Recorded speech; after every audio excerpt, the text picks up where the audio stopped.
projet des lois de finances de l'année 2025. Dans ce projet a été inscrit, en tout cas, l'impôt forfaitaire sur la solidarité nationale, comme nous avons tous constaté. Après beaucoup de débats au niveau de l'opinion, pourquoi pas au niveau de la presse nationale et internationale, le gouvernement de la République a pensé récemment retirer cette taxe. Une taxe, en tout cas, qui a suscité l'attention de toute l'opinion. Aujourd'hui, des questions se donnent à être posées.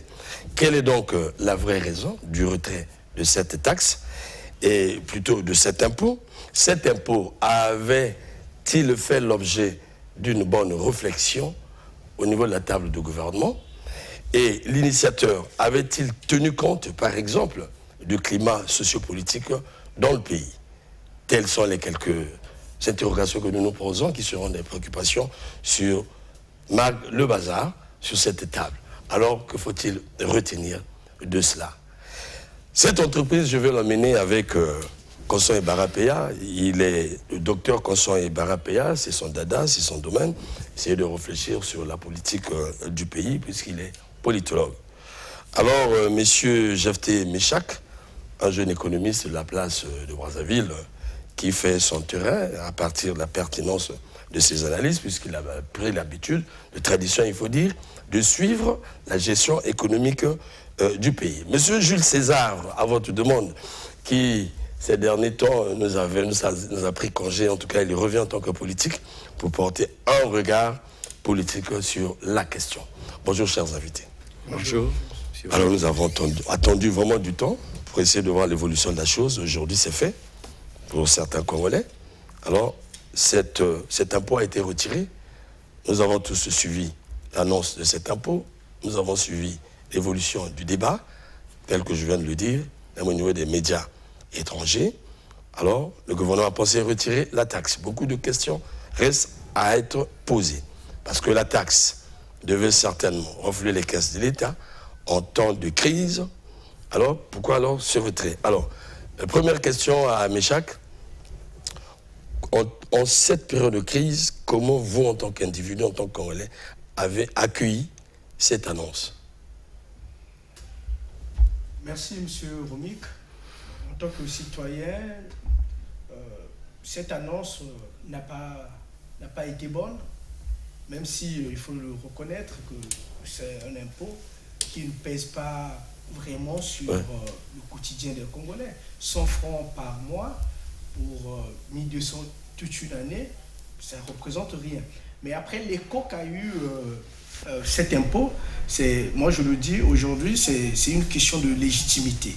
Certainement que le citoyen se dit que ce gouvernement n'est pas légitime à imposer une telle taxe par rapport à tout ce que nous avons connu, par rapport aux embellies financières et autres. Aujourd'hui, ce gouvernement venir vers le peuple pour dire que nous avons besoin des 100 francs du Congolais pour une question de solidarité nationale. C'est là où je trouve que voilà, ça n'a pas été, le message n'est pas bien passé. Et est-ce que le gouvernement a mieux communiqué là-dessus? Pourquoi d'abord cette taxe? Et cette taxe devrait servir à quoi? Donc la redistribution de cette taxe. Parce que quand on parle de la solidarité nationale, c'est vrai, mais il y a aussi la redistribution des ressources. Bon, d'accord, vous allez financer tel secteur pour tel retour. Ça n'a pas été évoqué. Donc voilà. Et le retrait de cette taxe, je trouve que c'est un choix politique juste. Merci beaucoup. Constant Ibarapéa, qu'est-ce que vous en dites? Surtout que vous êtes là-dessus depuis près d'une semaine. D'abord, merci de m'avoir associé à cette émission et je salue mes copanélistes et vos millions de téléspectateurs. D'entrée de jeu, je vais dire que cette taxe ou cet impôt n'a pas trouvé une hospitalité confortable au sein de l'opinion. Moi-même, j'ai appris cela, l'élection de cette taxe à Gomoma, n'étant pas sur place à Brazza, j'ai appris ça à Gomoma par un citoyen qui me connaît via les petits écrans. Et puis, qui me pose la question de savoir, mais pourquoi le gouvernement nous impose une taxe sur les achats de nos crédits, quelque chose comme ça. Et n'ayant pas d'informations, je me suis rapproché auprès de certains amis qui sont ici à Brazza, qui m'ont donné d'autres informations. Mais, il faut dire que ça a suscité des remous. Ça a suscité des remous. J'ai lu le titre de votre émission là, vous parlez de retrait, si c'était une incohérence budgétaire. Voilà, on s'interroge. Le retrait là, bon, c'est pas forcément une incohérence budgétaire, il faut aussi ajouter à cela une pression populaire, parce que ça a été très mal accueilli. Alors, pourquoi? Comment on peut imaginer que, dans un pays comme le nôtre, nous avons un gouvernement qui passe le temps à maltraiter les citoyens, on n'a pas d'eau, on n'a pas d'électricité, on n'a pas le système de santé fiable. Quand même, pas mal oui, si. Voilà, qui ne répond pas peut-être à tous les... Oui, mais c'est ça la maltraitance. Vous avez vos enfants à la maison qui ne mangent pas, qui ne peuvent pas aller à l'école, et vous, le papa, vous êtes là, vous ne faites rien, c'est de la maltraitance. C'est une torture morale. Vous imaginez, vous sortez de chez vous, vous rentrez à la maison à 22h, vous arrivez, vous n'avez pas d'eau, vous voulez passer le cours pour robinet, vous n'avez pas d'électricité, donc le travail que vous voulez faire, vous n'allez pas le faire.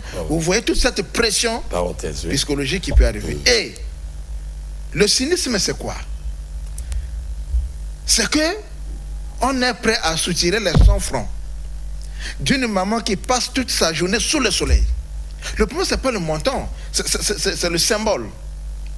Une femme qui passe tout son temps sur l'avenue Marien Ngouabi à vendre de l'eau, à vendre des mangues dans le sachet, et puis bouffe, vous prenez les 100 francs. Mais s'il y a la solidarité, c'est très bien la solidarité. On doit être solidaire à qui? Aux gens qui ont dilapidé les 14 000 milliards? Aux gens qui sont incapables de nous donner l'eau? Les gens qui sont incapables de payer les fonctionnaires? Les enseignants de l'université en grève, donc l'avenir de nos enfants. Et eux-mêmes, ils ne sont pas payés aussi. Oui, mais c'est ce que je dis. Et ils ne sont pas payés, mais ils ont la caisse noire. Vous le savez bien, monsieur le Romy. Non, je ne sais pas. Bon, voilà. Donc, il faut qu'on soit cohérent. Et je pense que le retrait de cette taxe est loin d'être une incohérence gouvernementale. C'est beaucoup plus dû à la pression sociale et à la pression populaire. Et à partir de ce moment, je peux quand même, par honnêteté, saluer cet acte. Sinon, il devait y avoir vraiment des remords au sein de l'opinion. Pour moi, c'est une bonne chose de retirer cet acte qui nous a été imposé. Voilà. Monsieur Jules César Kenakale, alors, vous êtes politique, vous êtes très regardant sur la question. Qu'est-ce que vous en dites? Il se fait que dans ce pays, on a habitué la population à des surprises désagréables. Pourquoi pas surprise? Oui, ça a été vraiment accueilli avec amertume.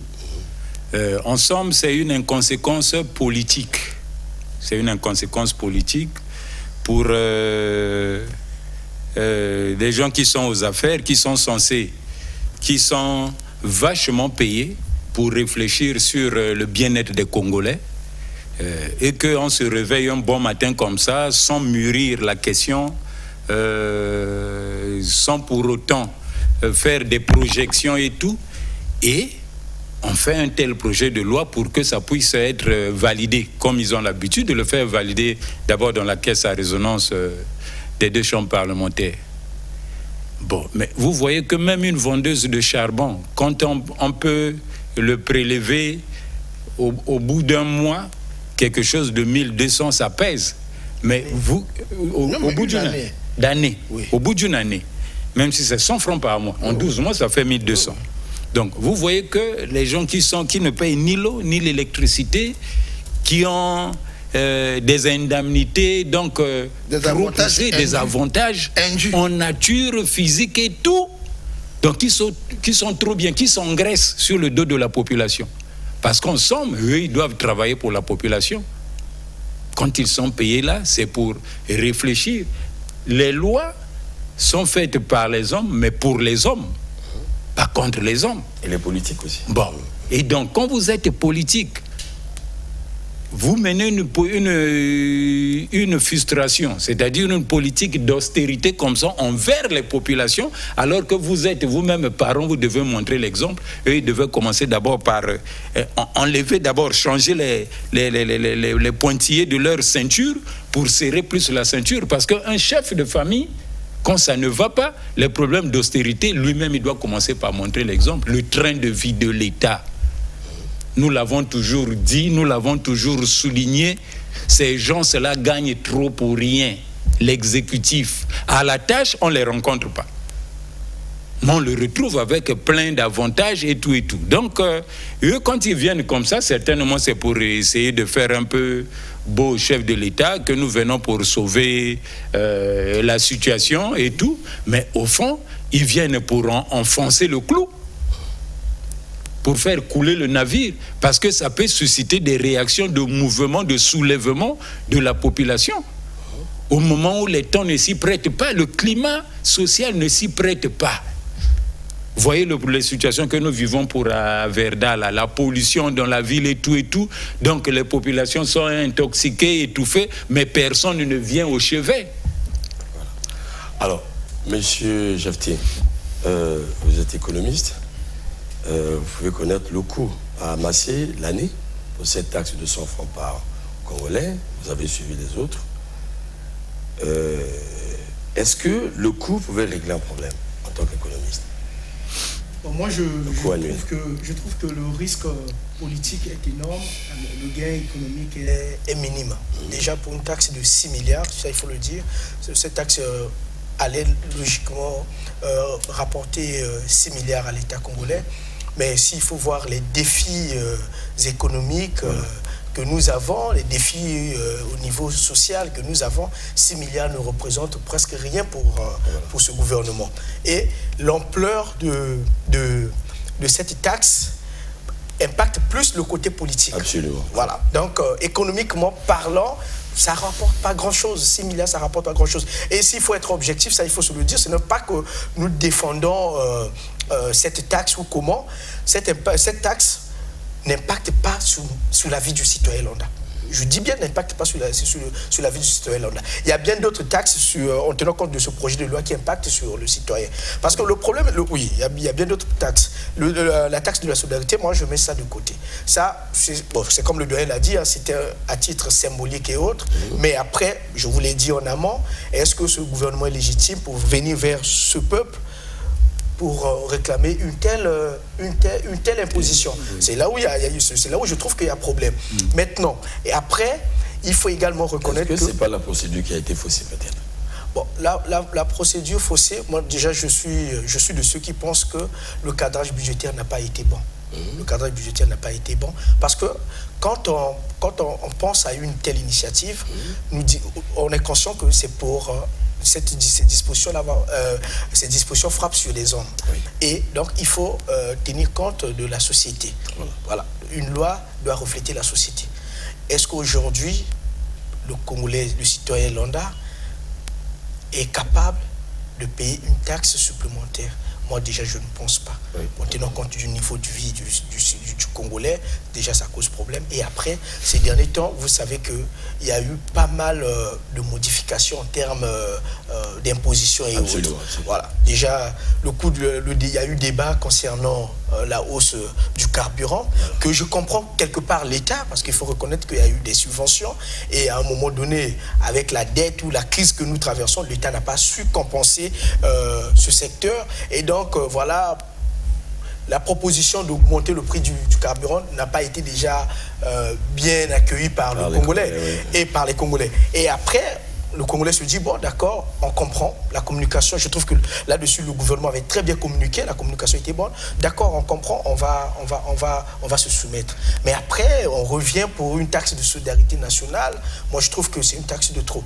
Même si elle n'impacte pas la vie du Congolais, mais je trouve que c'est une taxe de trop. Déjà, vous savez que nous sommes dans un pays où le Congolais fait face à la montée galopante des prix, l'inflation. Oui. Voilà, déjà... Et puis il y a la crise. Il y a la crise. Déjà, vous savez que le taux d'inflation aujourd'hui est entre 4 ou 4,5, alors que dans les normes de la CEMAC, c'est 3%. Déjà, ça cause problème. Donc, c'est le pouvoir d'achat du Congolais qui est déjà réduit. Aujourd'hui, quelque chose qu'on pouvait acheter avec 50 000 francs, mais 50 000 francs ne représentent plus grand-chose. Parce que les prix augmentent. Or, dans la logique des choses, économiquement parlant, l'inflation doit augmenter par rapport à la variation également des salaires. Absolument. Donc, quand les salaires augmentent, l'inflation augmente, alors ça n'impacte pas le citoyen. Mais quand les salaires restent les mêmes et que l'inflation augmente, il y a variation à la hausse du niveau général de prix, c'est là où il y a problème. Et aujourd'hui, le social devient difficile. Je vais, par exemple, mentionner une taxe que je trouve même la plus dangereuse. Oui, et j'ose croire que le Parlement ne va pas céder là-dessus et que le Parlement va retirer. C'est sur les transports, les 60 000 francs qu'on a eu. Déjà, vous savez bien que c'est parce que le transport, c'est sur les marchandises. Quand vous augmentez, quand vous mettez en place une telle taxe, elle répercute naturellement sur les citoyens. Et la vie des citoyens. Et la vie des citoyens, le social. Le panier de la ménagère. Le panier de la ménagère. Donc là, je peux dire déjà que l'année 2025 risque d'être encore plus difficile pour le citoyen lambda. Paradoxalement, vous savez bien que les nantis sont mieux placés. Ils sont à l'aise. Or, quand on parle de réforme fiscale dans un pays, la logique voudrait que les nantis se sentent touchés. Absolument, d'abord. Voilà. Mais maintenant, on met en place une politique fiscale qui semble viser encore de plus belle ou réduire le niveau du citoyen lambda. Alors là, il y a problème. Merci beaucoup pour cette analyse. Effectivement, chers téléspectateurs, il faut le dire. Nous connaissons bien l'histoire des économies mondiales. Alors, il y a des pays aujourd'hui où le salaire augmente chaque mois. Et chaque année plutôt. Nous avons vécu cette expérience. De l'État jusqu'au privé, ça augmente. Et effectivement, les taxes ou les impôts sont bien embrassés par ces populations. Ça ne pèse pas, vous ne sentez pas, il n'y a pas remous, simplement parce que, cependant, lorsque, tel que vous avez dit, vous portez un regard sur le social du Congolais. Déjà, nous sommes dans un pays où les institutions ne sont pas déjà payées, les institutions de la République. Trop de grèves, vous avez des grèves partout, les enseignants en grève, l'université en grève, partout c'est des menaces de grève liées à l'argent, liées au salaire. Aux finances. Les retraités, n'en parlons pas. Ceux-là, c'est des martyrs à vie. Voilà, c'est des martyrs à vie. Le gouvernement passe son temps avec des raisons. C'est que le gouvernement doit avoir des problèmes. Mais initier une telle taxe, j'ai bien envie de poser la question à Ibarra Parfait. Qui peut en être... Parfait, depuis qu'on m'appelle Parfait. Non, Ibarra Astuce, parce que j'ai pensé à un ami. Je vous en Oui, prie. je connais l'ami. Voilà. Ton ami, vous vous retrouvez là-bas. Alors, Et je salue en passant. voilà, en passant à le saluer. Ibarra Parfait, merci. Alors, donc, une telle taxe, on a déjà évoqué, à quoi bon, mais une telle taxe qui pouvait bien être l'inspirateur.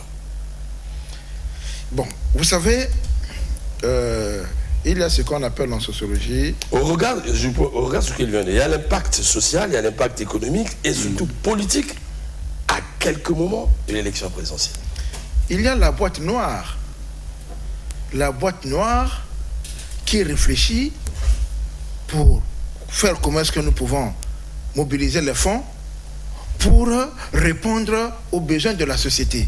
C'est-à-dire la société, on est dans la logique des inputs et des outputs. Donc, on pose des problèmes au niveau de l'État et l'État réagit en conséquence pour trouver des solutions. Et là, donc, il y a ce qu'on appelle la boîte noire. Cette boîte noire qui est représentée symboliquement par le gouvernement qui trouve les réponses. Sauf que là, le problème a été mal posé parce que le gouvernement je comprends le gouvernement qui réagit à la nécessité de mobiliser les fonds hors pétrole. Absolument.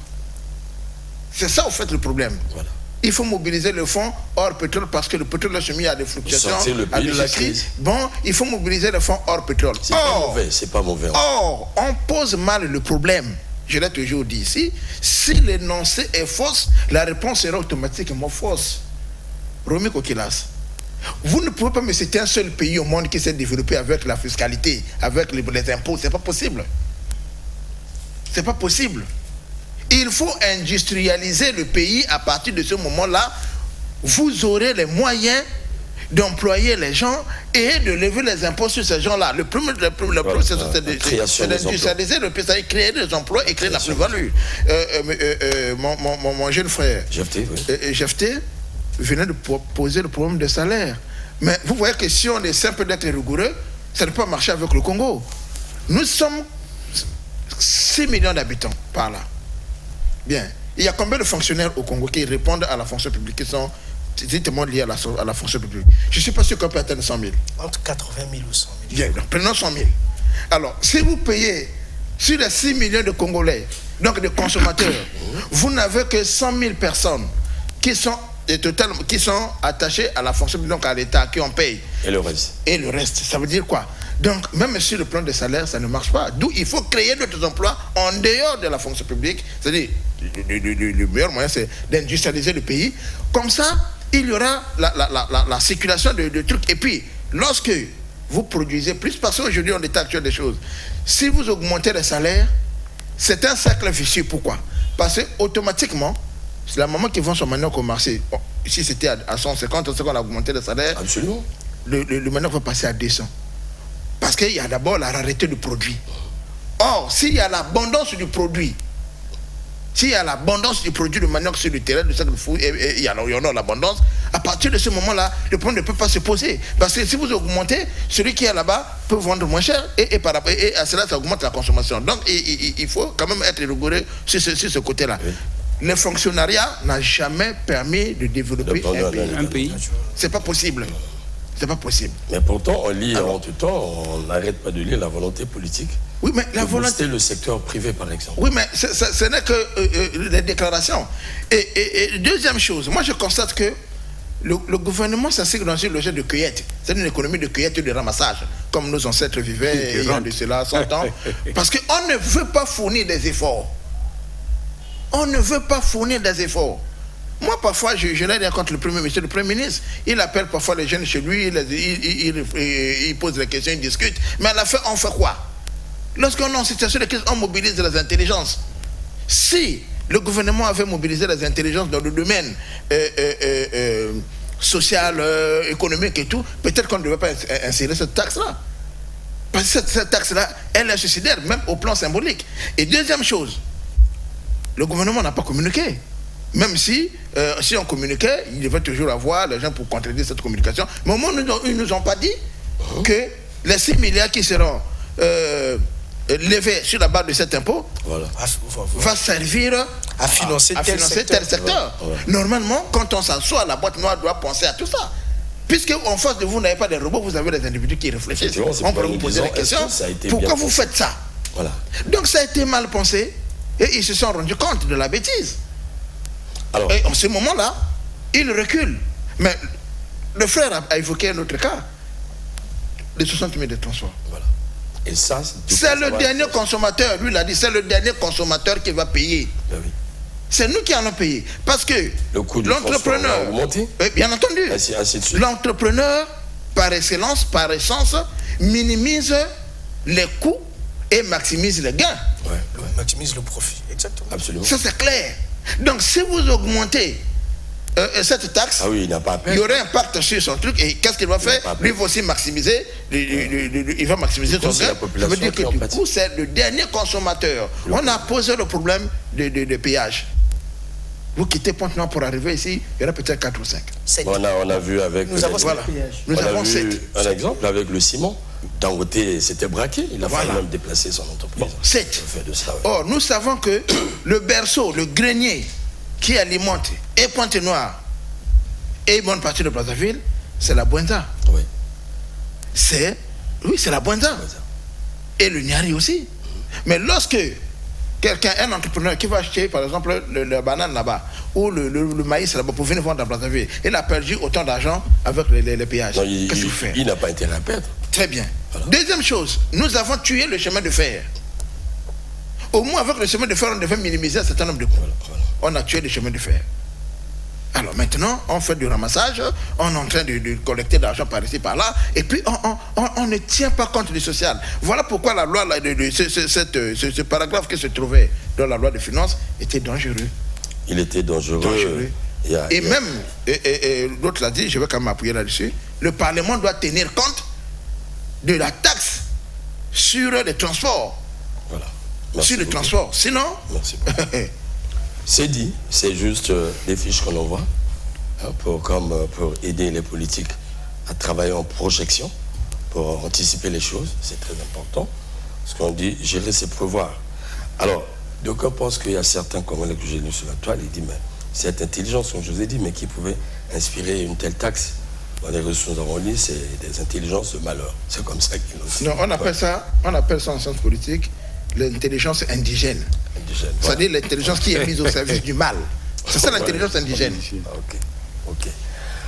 Alors, finalement, on comprend tous que par rapport à l'expérience que nous vivons aujourd'hui, la crise, le social des Congolais, les difficultés qu'a le gouvernement de relancer la machine économique, en tout cas, Ça, nous le constatons.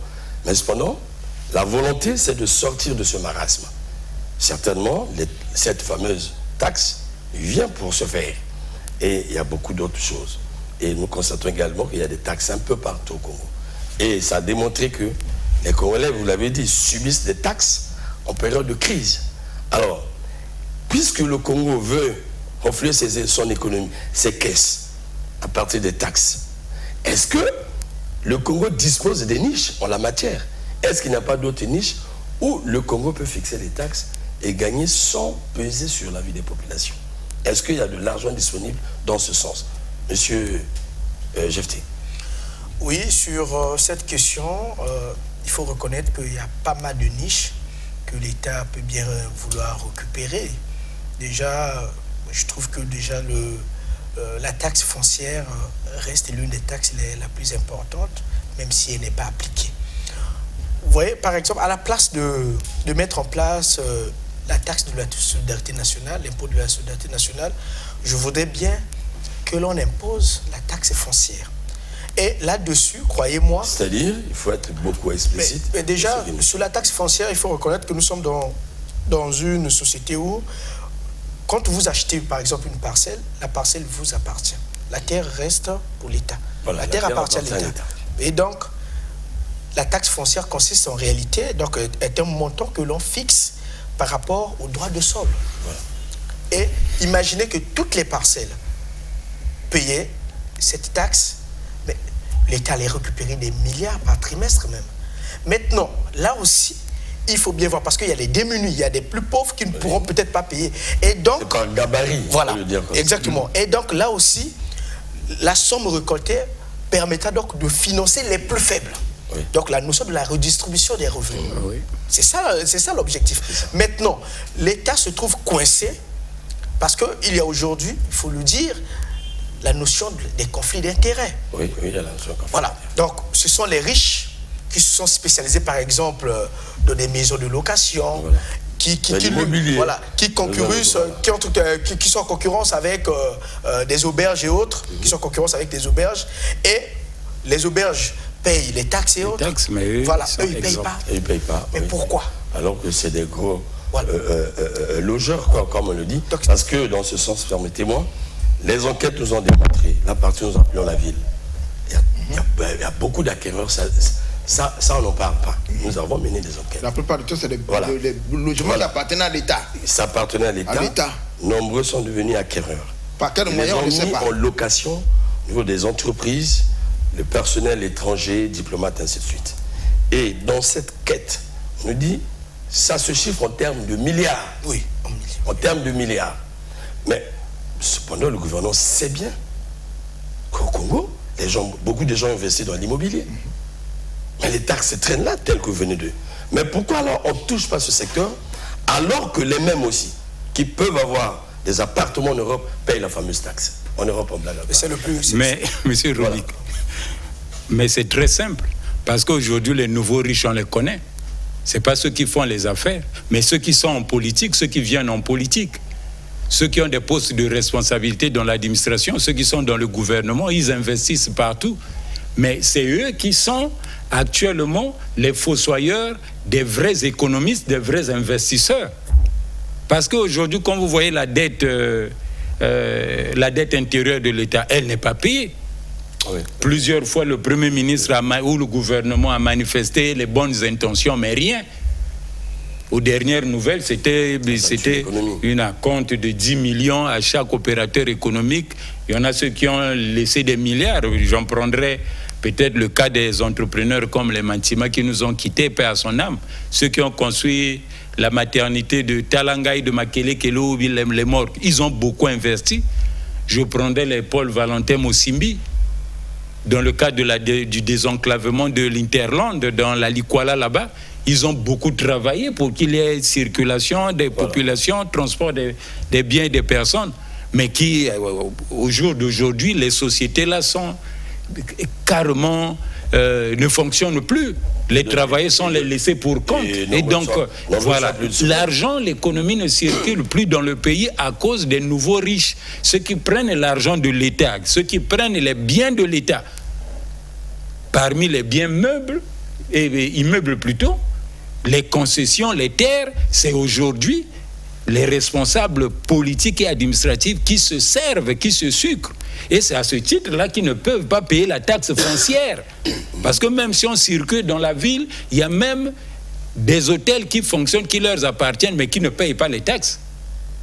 Il y a des consignes qui sont données, les contrôleurs de taxes, quand ils viennent, ça appartient à tel responsable, ça, ils passent leur chemin.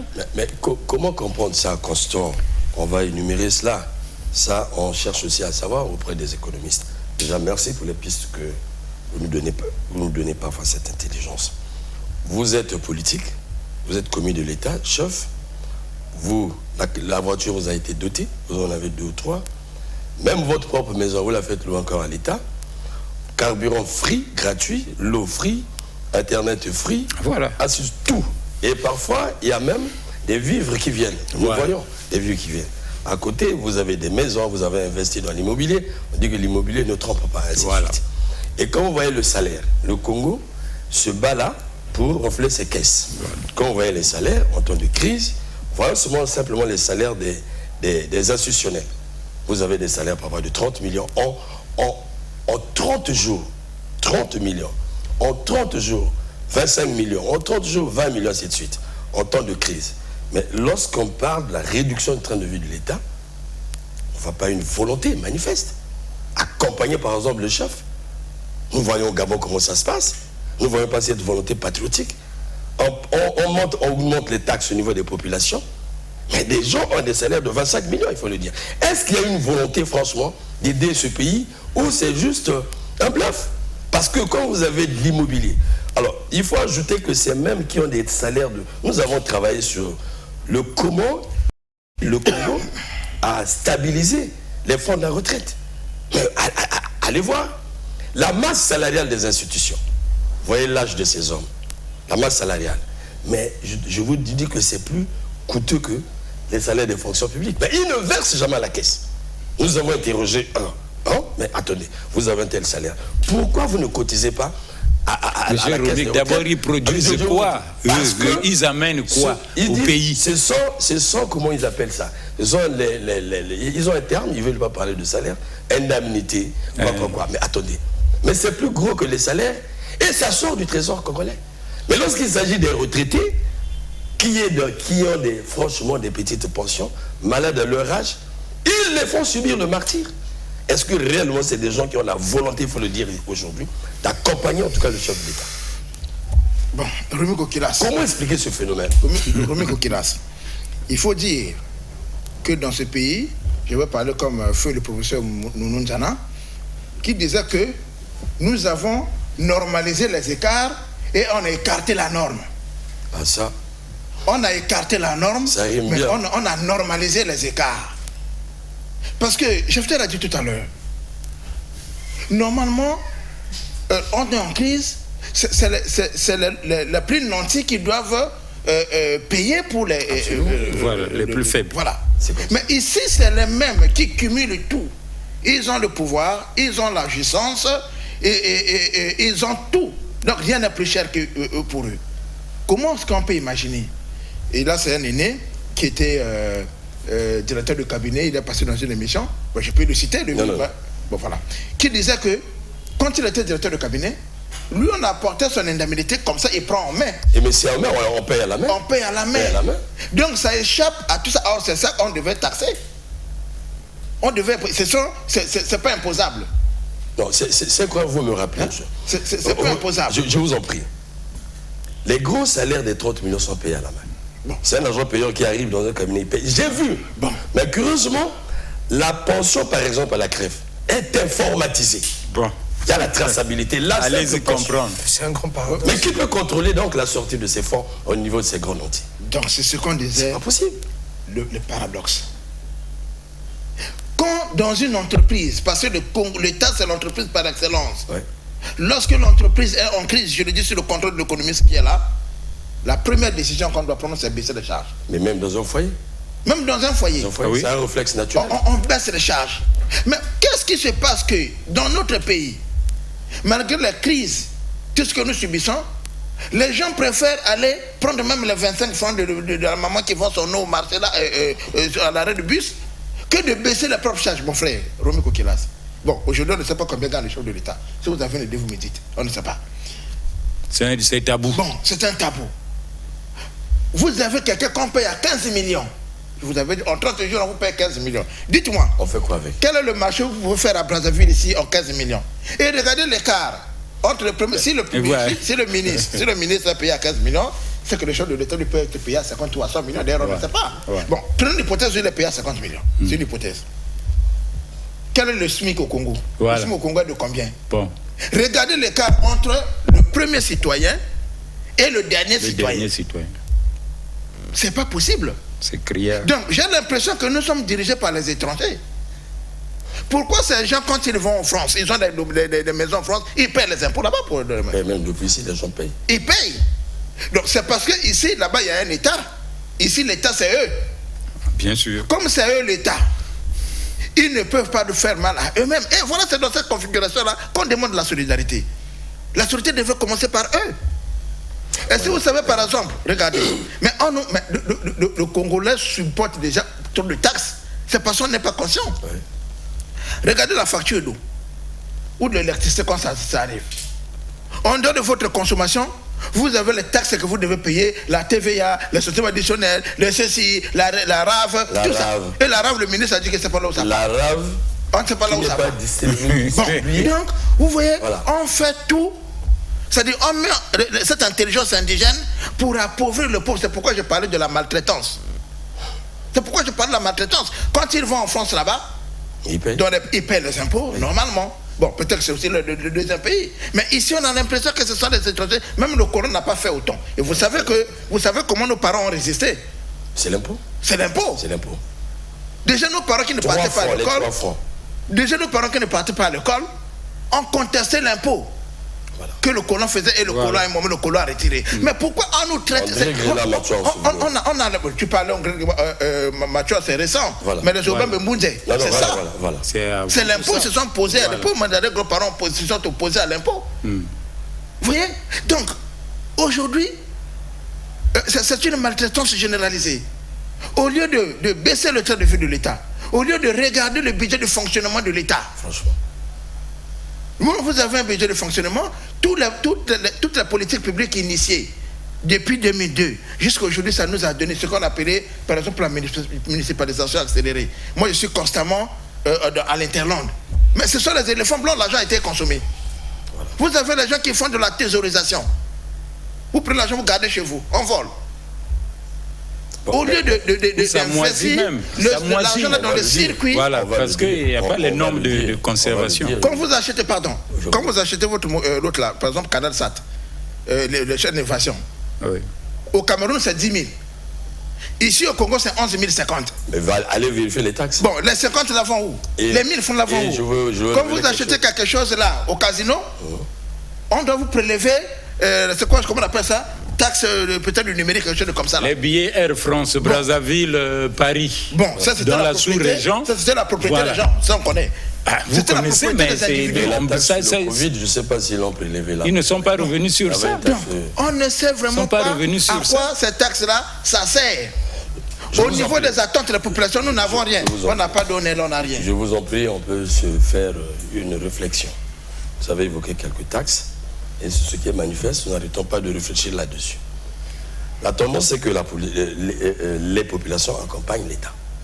Il faut que, quand on voit tout ça, l'idée qui se dégage, c'est que c'est les populations qui devaient être des bénéficiaires de l'État, qui sont même la raison d'être de l'État et du gouvernement, qui doivent cette fois-ci aider l'État et le gouvernement. C'est un problème. Vous êtes un prof, un grand docteur en sociologie politique. Vous êtes un opérateur économique. Vous êtes un économiste. C'est des schémas qui, apparemment, pour un étudiant, ça ne s'adapte pas. Au lieu que les Congolais attendent les bienfaits de l'État, mais c'est lui qui doit aider l'État.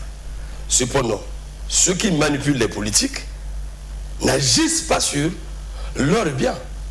Est-ce que, la question que nous leur posons, est-ce qu'ils travaillent en projection politique? Est-ce que réellement ils ont la conviction de cela? Les preuves sont là, ça, nous le disons par rapport à ce que nous écoutons des Congolais. De Mac Bazar renvoie toujours des fiches. À qui veut l'entendre, tire profit. À Verdun. Ça là, on prélevait 2000 sur le bulletin de fonctionnaires. C'est parti où on avait commencé. On continue à prélever. Qu'est-ce que Averda donne au pays? Le Congo est bien connu au monde. Le Congo lutte contre les changements climatiques. Nous sommes montés au top. Chaque fois que les gens vont à la COP, il y a toujours le Congo qui... Voilà. Mais vous allez constater que chaque jour, on brûle. On soutire 2000 des poches des Congolais sans leur volonté. C'est donc le Congolais... C'est un braquage. Donc le Congolais qui paye une entreprise privée, ce n'est même pas l'État, mais c'est l'État qui signe le contrat. C'est un véritable braquage. Mais cependant, le Congolais ne bénéficie pas des bienfaits de l'entreprise. Il faut dire encore que cette entreprise aujourd'hui tue le Congolais, il faut le dire. Sanitairement, nous voyons comment les indigents sont dans le pays. Nous avons un problème environnemental. On s'interroge, que dit ce ministère? Je vous assure, en France, permettez-moi, je vous ouvre l'esprit, en France, 48 heures, les immondices ne sont pas ramassés. C'est un scandale. Il y aurait des départs même du maire de Paris, ainsi de suite. Mais vous voyez comment nous sommes accommodés. Mais ce qui est vrai, les microbes sont là. Risque d'épidémie. Mais alors, l'argent des Congolais, quand vous allez l'eau, l'électricité, c'est la même chose. On le dit. C'est des matières, c'est en fait le rapport, il faut le dire comme ça, le rapport est commercial. On dit les Congolais, on donne les Congolais l'électricité. Non, on donne aux clients. Mais quand vous n'avez pas la possibilité de stabiliser votre produit, à quoi bon me le donner quand vous voudrez et à la quantité où vous voudrez? Ça, c'est un problème. Et donc, nous envoyons ceci aux politiques pour dire, voilà les erreurs que nous écoutons de la part des populations. Il faut peut-être aménager. Maintenant, pour terminer, sur leur domaine, nous avons vu partout aux lignes en train de faire une belle leçon. Et quand les Congolais suivent aux lignes, ils se disent, mais ce n'est pas de la magie. Pourquoi les institutions? En un temps record. Hein? Voilà, nous avons fait une émission ici sur les institutions de la Nouvelle République. Nous avons examiné la question de la masse salariale. Quel est l'impact des institutions dans notre pays? Nous sommes en crise. Mais pourquoi alors les institutionnels et les politiques qui incarnent l'État n'ont pas ce cœur-là pour le pays, pour celui qui les a nommés? Parce qu'aujourd'hui, nous disons, seul le président Denis Sassou Nguesso a le suffrage des Congolais. Il a émis une politique. Nous n'arrêterons pas de le dire. Le reste, il les a nommés. Mais comment ne pas avoir un cœur pour celui qui vous a nommé? On dira c'est lui, oui, mais vous êtes nommé. Et quand les gens là, les nommés là, quand les nommés font ce qu'ils font, le chef de l'État assiste. Attendez, le problème c'est pas d'abord. Mais oui, c'est là. Non, attendez. Quand vous restez là sur le chef de l'État, vous les aménagez. Parce que vous avez bien démontré, excusez-moi, vous avez bien démontré qu'ils sont milliardaires, ils ont acheté en Europe, ainsi de suite. Oui, le chef n'est pas au courant. Le chef n'est pas au courant. Vous voulez dédouaner le chef alors que c'est lui le responsable numéro 1. Mais nous ne sommes pas au point. Attendez. Mais l'autre l'a démontré ici, le jeune Mafoula. Mais ça, c'est sûr, c'est lui qui nomme. Mais pourquoi vous voulez fuir d'interpeller? Chacun a sa responsabilité. Non, là, c'est au niveau de l'exécutif. Là, il n'y a rien à faire. Au niveau de l'exécutif, si on voit il y a l'incompétence, il y a une politique. Non, attendez, je reviens.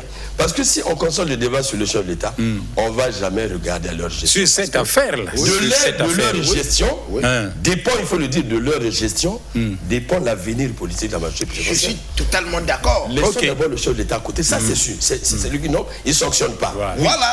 Maintenant, face à un tel exécutif, en face d'une telle crise, en face de telles taxes, qui posent problème avec l'opinion. Question, que faire? L'économiste. Monsieur Romik, j'ai suivi... On dira là, en tout cas, mise au point, on dira, il est contrôlant l'exécutif. Le gouvernement n'est pas un parti politique. C'est des gens commis à une tâche. Tout à fait. La tâche de la complicité du chef de l'État avec les Congolais. C'est une pédagogie que nous devons comprendre. Parce que vous verrez dans la toile, il y a des gens qui n'ont pas la culture démocratique. Un ministre, il est pour votre bien. Ah oui. C'est tout. Il est à notre service. Et c'est vous qui avez fait qu'il soit là. De par celui que vous avez élu. Que faire? Monsieur Romik, moi je voudrais bien rebondir sur l'analyse du doyen Constant Ibarra. Parce que, vous voyez, l'image de la fiscalité au Congo semble se dégrader. Mais je tiens à vous rappeler que le Congo est loin de ce que l'on qualifie, c'est-à-dire le taux de pression fiscale au Congo, il est à la moyenne. Hein. Nous sommes aujourd'hui entre 17 ou 18, alors que ce taux est estimé à 30%. 30. Donc à 30. Donc vous voyez que le taux n'est pas aussi énorme que ça. Maintenant, le problème, c'est que la mauvaise image, c'est parce que les nantis sont écartés de la politique. C'est ça qui dérange l'opinion fiscale. Voilà. Donc, étant donné qu'ils sont écartés, c'est là où le citoyen pense à l'image selon laquelle il y a trop de taxes au Congo. Voilà. Or, si les nantis payaient les taxes comme il le fallait, ce débat n'allait même pas avoir. Voilà, ce débat n'allait même pas avoir. Moi, j'ai un cadre congolais qui m'a dit que son impôt sur le revenu, l'impôt sur le revenu au Congo est supérieur à la TVA. Ça ne se fait nulle part. La TVA reste la première des taxes. Mais comment l'impôt sur le revenu peut être supérieur à la TVA? Il y a problème. Vous voyez? Donc, les autorités, les représentants, sinon je dirais les membres de l'exécutif, sur la notion de la fiscalité sont démissionnaires. Et il y a répercussion, il y a un effet domino sur le citoyen lambda. Et c'est l'image que ça donne. Alors, mon cher politique, vous êtes Congolais, par rapport à tout ce que nous vivons, on peut comptabiliser les mois. Nous sommes plongés dans la crise jusqu'aujourd'hui.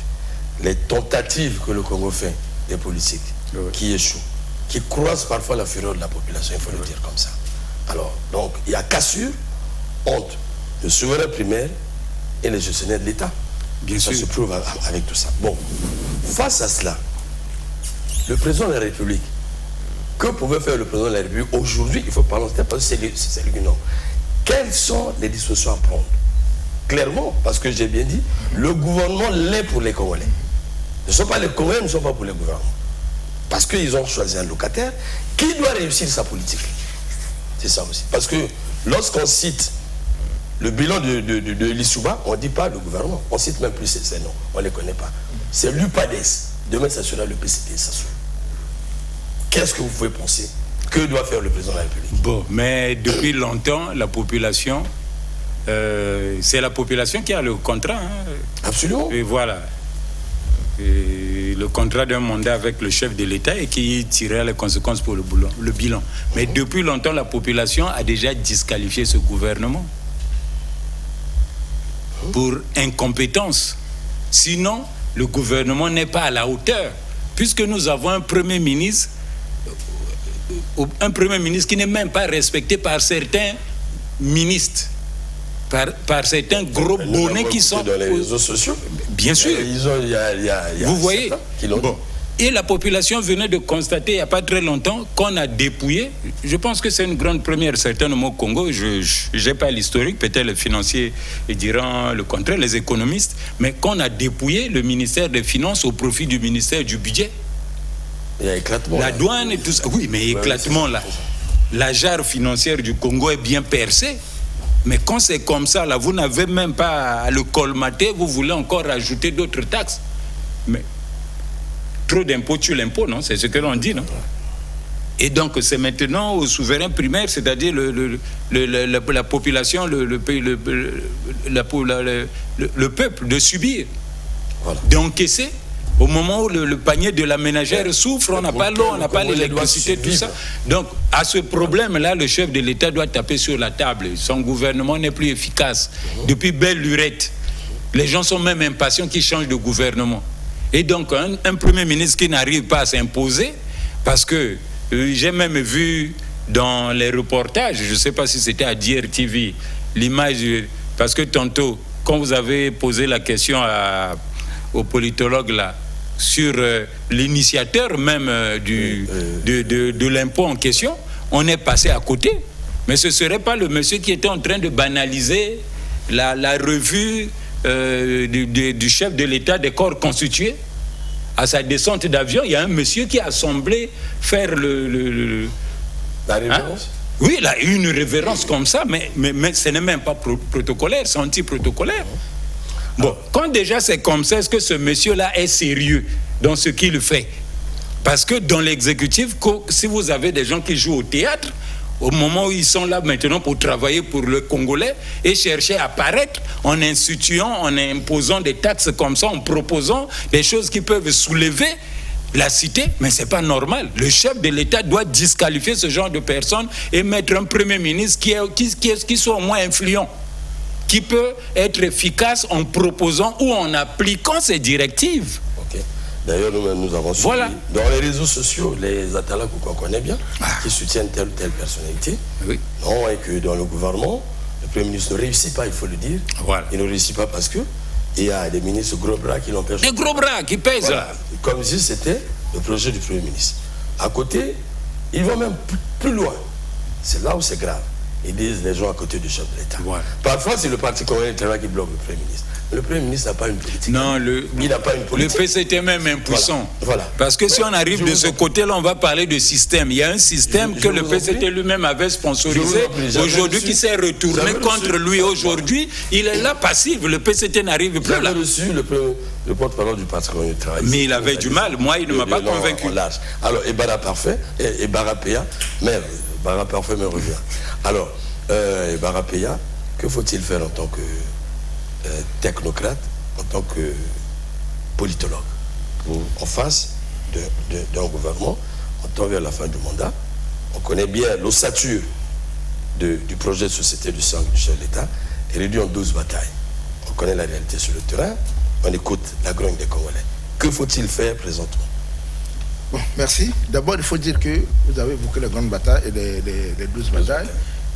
Les 12 batailles, que ce soit les 12 batailles, que ce soit le PND, aujourd'hui, on ne peut pas dire que les Congolais sont satisfaits, que les résultats ont été au rendez-vous, à l'heure actuelle. Alors, il reste une année au chef de l'État. Nous sommes en 2025, 2024, 2025, ça sera la dernière année, puisque 2026... 25, c'est l'année transitoire. Voilà. Donc, d'abord, par rapport à cette taxe, ça a été bien fait de retirer la taxe. C'est une bonne chose. Il nous reste juste quelques... Deuxièmement, il faudrait que le président prenne son courage en main. Baisser drastiquement le train de vie de l'État. Drastiquement. Pour renflouer les caisses de l'État. Donc, au besoin, baisser les salaires. 15 millions, c'est trop. Dans un pays comme le Congo, tu achètes quoi où? 30 jours. Deuxièmement, supprimer le Sénat. Supprimer le Conseil économique et social. Ah là, c'est la Constitution, attention. Mais attends, oui, la Constitution, le président de la République à l'initiative de la loi. Voilà. C'est vrai, non? Et alors, supprimons ça. Est-ce que c'est les institutions qui posent problème ou la masse salariale? Puisque nous avons besoin de financement, nous avons besoin d'argent pour financer d'autres secteurs. Voilà. Allez-y. Bon, le Sénat, aujourd'hui, moi je ne vois pas le rôle du Sénat, l'importance du Sénat. Voilà. Supprimer le Sénat, supprimer la médiation la médiation de la République, vous supprimez le Conseil économique et social, tout ça. Vous supprimez le Conseil consultatif comme vous avez. De la jeunesse, là, vous supprimez là. La HALC qui a bénéficié, ça fait de combien? Le budget, c'est combien de la HALC là? Le budget de la HALC, le budget provisionnel est de 5 milliards. Bon, de 5 milliards. Prenez les 5 milliards là. Voilà. 5 milliards pour la haute autorité de l'État. Pour aller suivre les examens, le bac ou le BPC. Oui, alors, supprimez ça, prenez cet argent. Réorienter ça par exemple dans le social. Vous financez par exemple le système éducatif, le système sanitaire. Ça c'est le 1. Deuxièmement, la rigueur. Je l'ai toujours rappelé. Le président de la République c'est un général. Et la discipline c'est le soldat des armées. C'est je crois, le roi Louis XIV qui disait c'est pas Napoléon. La discipline est le soldat des armées. Qu'il soit discipliné, qu'il implique la discipline. Sans discipline, nous irons nulle part. Et il maintient un gouvernement qui a battu tous les records de la popularité. On te nomme au gouvernement aujourd'hui, 2 mois après tu deviens milliardaire, tu achètes la maison. Voilà. Et il est là, il voit. Il faut que le chef cesse d'être le président de la République, cesse d'être le père de famille. Il porte la veste du chef de l'État. Qu'il soit le père de la nation, le chef de l'État. C'est-à-dire, à ce moment, il doit être froid. Parce que tout ce qu'on fait là, les textes qu'on multiplie, je vous ai rappelé tout à l'heure, nos grands-parents qui n'étaient pas allés à l'école se sont opposés à l'impôt des le colon qui avait les armes. Ouais. Et les Congolais aujourd'hui qui voient, qui ont des oreilles, qui comprennent, qui lisent dans les réseaux sociaux, ne sont pas prêts à accepter certaines taxes.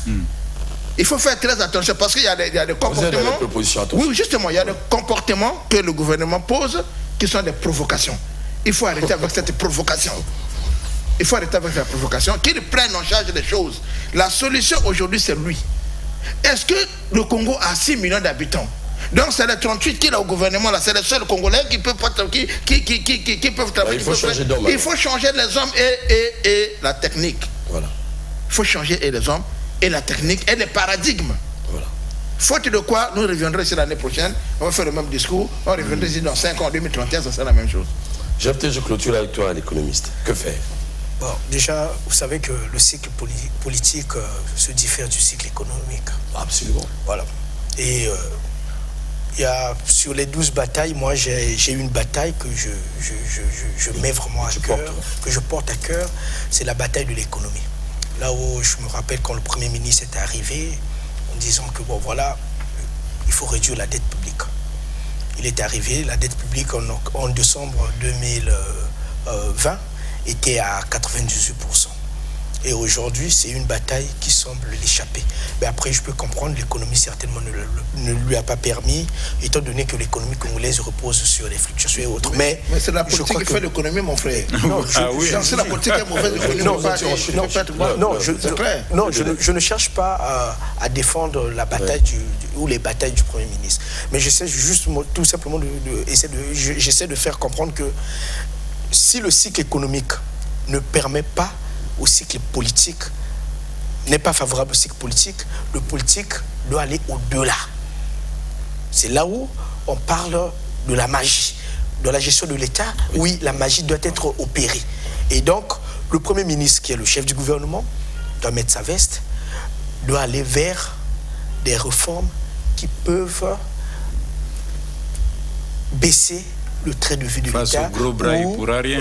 Parce que, comme on le dit, au grand mot des grands remèdes, donc le mal est profond, les remèdes, ou le remède doit être également fort de ou taille. grand, de taille. Voilà. Il faut peut-être pour chuter, pour boucler la boucle, dire qu'il a été question pour nous ce jour de porter un regard sur l'impact de cette taxe et puis faire un peu la jeunesse de cette taxe, examiner également le reste des taxes, voir l'implication du gouvernement, chercher à comprendre l'inspirateur, pourquoi, et tenir compte surtout, dans l'ensemble, tenir compte du climat social et économique actuel. Dans cette volonté-là d'accompagner les pouvoirs publics, de pouvoir sortir de ce marasme économique. Et chacun, avec sa petite compétence, a tenté d'apporter sa contribution. Mais tout a tourné autour de la réduction du train de vie de l'État, ce qui est tabou au Congo, ce qui surprend d'ailleurs les Congolais. Qu'est-ce que l'État veut d'abord de lui-même? Voilà la vraie question. Ouais. Qu'est-ce que l'État veut de lui-même? Parce que l'État est garant de la vie des populations. Et aujourd'hui, lorsque la population, permettez-moi, j'ai suivi dans les réseaux sociaux, il ne faut pas être ingrat, voilà ce que je pense, il ne faut pas être ingrat, il faut être reconnaissant dans la vie. Je ne savais pas qu'un jour, l'État pouvait me demander 100 francs. Oui, ce niveau. Mais il faut respecter la sacralité de l'État. L'État, seul l'État peut donner vie au Congo. Et je ne vois pas au-delà de l'État, on ne tue pas l'État. Il faut donc que nous pensons au regard de ces échanges, il faut que l'État, les communes de l'État, se saisissent de la conscience étatique, beaucoup du patriotisme, pour prendre les grandes décisions qui font mal, mais qui sauvent l'État, voilà, qui sauvent la nation. Au-delà de toutes les justifications que nous suivons à travers, ce n'est plus l'heure de la justification. Permettez-moi de parler avec ce temps. La preuve, la cassure entre les étatiques et les citoyens. C'est très grand. Moi, je pense que pour sauver ce mandat, il faut, comme il a dit, un miracle.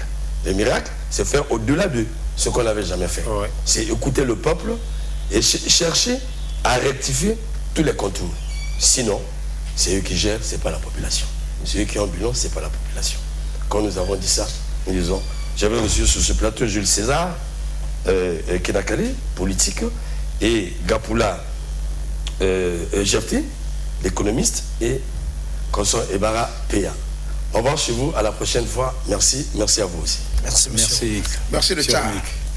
Le Tchar de la presse.